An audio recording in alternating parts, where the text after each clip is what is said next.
Well, hi, I am Tracy Kajewski-Correa, and as the Director of STEER, I'm pleased to share this video with you to provide an overview of our new hazard advisory boards. So in the expanded governance model that we have developed to better support STEER's expanding operational model as part of its renewal, we wanted to provide additional support and capacity beyond the original 5 directors who served as the lead investigators on the NSF grant. As you can see with this expanded org chart, we now have the ability for our respective associate directors for each of the 3 core hazards to interface with a dedicated coastal, earthquake, and wind advisory board, which is going to provide important expertise, and that, of course, is who you all are and what this video will speak more about. That advisory body is also complemented by a pair of working groups that will focus on damage quantification as well as automation of damage detection and data processing. And so those will form the new advisory layer that we're adding to STEER's governance model. Now, what we're also doing and what will be coming soon as part of STEER version 2.0 is the feeding of this advisory layer into a formal steering committee that will have the authority to make decisions on the response, the response level or appropriateness of a response to a given event. We will solicit representation from our advisory boards to hold 3 slots on that steering committee, 2 more slots reserved for the working groups, and then 3 more slots that are reserved for our regional nodes that we're also onboarding as part of STEER version 2, and then 2 additional slots for community members at large to be a part of that steering committee. And the regional nodes, as I noted, that is another new addition that's coming in STEER version 2. That regional presence will give our members a more structured way to interact, particularly in areas where we see a high volume of hazard events, especially here in the United States. So just a moment to introduce the newly formed hazard advisory boards that you all are a part of. As you can see, again, we organize across the 3 primary hazards that STEER serves. So our colleagues in the Coastal Advisory Board will be interfacing with Ian Robertson, the Earthquake Advisory Board with Khalid Musallam, and the Wind Advisory Board with David Pravat. And the goal here was that this group of folks, which includes you, but all of these folks will be the individuals that you interact with in this advisory role for STEER, to guide our operations to ensure that the hazards that you care about are well represented in what we do, and to ensure that when we're responding to events, we're doing so in the best way possible for those hazards. And more importantly, we see you as ambassadors for the work that we're doing to help guide us and also grow our efforts. So in that regard, I wanted to just recap the charge to the advisory board. We have structured the first advisory board to have a 2-year appointment since it is a new body and we need a little more time with you. The idea here is that you would first of all provide us feedback on some of the big advancements we're hoping to make in the next year or so. Those include a unified structural assessment approach that tries to bring all of the hazards and structural classes, typologies, and occupancies under one unified mobile application. That's going to be objective 2 in our new operational model. Give us feedback on new objective performance metrics. One of the challenges is just the level of subjectivity there is in assigning damage ratings and other assessment metrics to a given structure, and we would like to make sure that we actually have a way to do this in a more objective way, again, across all hazards and typologies, so you'll be helpful in helping us see what each hazard community would need. We are also hopeful that you'll provide us with important high-level guidance as events unfold in your areas of expertise.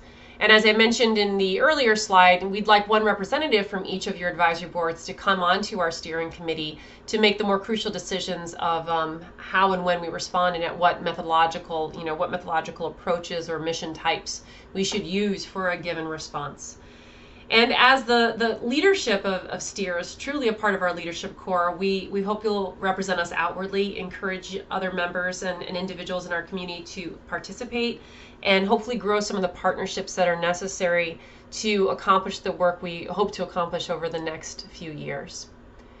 In terms of how you'll be interfaced with our leadership team and the wider membership and the way we'll do our work, each of the advisory boards has a dedicated chair. Again, that is the associate director for your given hazard. And that's your real point of contact, your primary point of contact in any work that you'll do together. We'd like to do standing quarterly meetings, which will be convened individually. So Coastal will have its own meeting and meeting time. Wind, storms, and earthquake will each have their own separate meetings. And at those meetings, we'll give you an area operationally where we're trying to do better or something that we're trying to advance, and we'll seek your input during that meeting. We'll also use that time just to get you up to speed with where we are in our operations. We may call on occasion some off-cycle meetings. Those would be periodic and usually driven by an approaching milestone for one of our research and development tasks in the new proposal. So for example, when we have the new apps ready that unify the assessments, we'd want to engage you to get your input on what you think of those apps and any suggestions you might have. And we've created a dedicated Slack channel for each of the advisory boards so that you can real-time collaborate and converse on issues. All of our board members are actually included on those channels. So for example, although there's a channel dedicated to coastal, all of the earthquake and wind advisory board members are invited to that channel. Those channels are private, but you will be on it so that you have a chance to watch those other hazards activate, and those hazard boards activate and make decisions or discuss matters. And that's particularly helpful when there's a response. So if we see a major earthquake in the United States, it would give an opportunity to see behind the scenes what the advisory board is saying about that event in this private channel, allowing our windstorm and coastal folk to come over and be a part of those conversations, or at least observe them as they unfold. So for this type of open collaboration, we need nimble channels for communication and collaboration. In StEER, one of our primary platforms is a Google Drive. And you will see under your shared drives, you all should be added to, or should have already had actually, one drive, which is called StEER members, and another StEER members, which you can see here.